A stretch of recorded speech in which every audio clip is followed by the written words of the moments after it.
titre de mon documentaire, c'est que sais-tu faire? Je suis en train de mettre l'accent sur la vulgarisation de l'enseignement technique.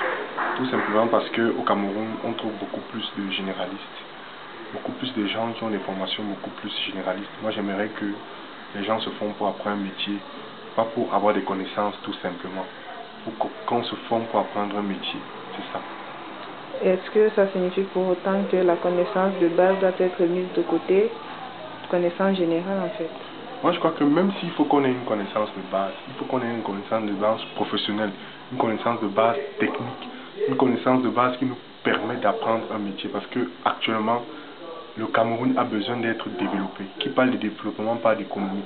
À l'époque, quand les Occidentaux venaient nous coloniser, eux, ils venaient, ils avaient besoin des administrateurs. Ils avaient besoin des hommes intellectuels. Des hommes intellectuels pour pouvoir les remplacer. Ça ne vous tente pas dire que maintenant, nous n'avons pas besoin des hommes intellectuels. Ils sont déjà nombreux. Pour l'instant, nous avons besoin des techniciens. Des techniciens qui sont vraiment méticuleux. Donc, moi, je dis l'accent doit être mis profondément sur l'enseignement technique. L'enseignement technique, ce n'est pas seulement au petit niveau, comme au niveau supérieur. Que par exemple, quelqu'un qui a sa licence en banque soit capable d'avoir une formation purement pratique. On parle de licence, master, doctorat. Il est inadmissible qu'on parle de licence, master, doctorat et que ce sont toujours les mêmes enseignants qui enseignent. Moi, je crois plutôt que si on parle de licence, master, doctorat, il faudrait qu'on donne une formation en adéquation avec ce que recherchent les entrepreneurs. Donc, en d'autres termes, pour vous, la formation générale ne conduit à nulle part?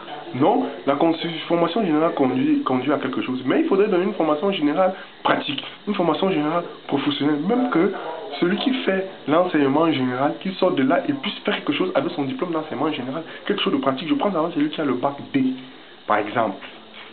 En principe, on est censé faire des expériences en biochimie. Normalement, quelqu'un qui a le bac D, on devait créer des stages en entreprise. Au cours de l'année, il va dans un laboratoire apprendre des choses. Tel n'est pas le cas. Mais il faudrait revoir totalement le système éducatif et beaucoup plus réorienter ce système vers un système canadien. Le canadien, pourquoi? Parce que le Canada a cette particularité d'avoir 10 provinces dans le Cameroun, 10 provinces comme le Cameroun, et on peut calquer notre système au système canadien. Donc, ça dit que ce ne serait pas nécessaire pour un maçon, par exemple, de savoir où est situé Paris? Moi, je crois peut-être que le plus important, c'est de former des gens, des meilleurs dans un domaine. On parle maintenant de mondialisation. Il ne faudrait pas que quelqu'un qui soit maçon, qui se forme aujourd'hui, croit plutôt qu'en se formant, il pourra seulement exercer sa maçonnerie au Cameroun. Il peut l'exercer aux États-Unis, d'où il faut être méticuleux. Et qui parle de méticuleux, parle d'une formation pointue. On oublie les autres aspects. Il va être maçon.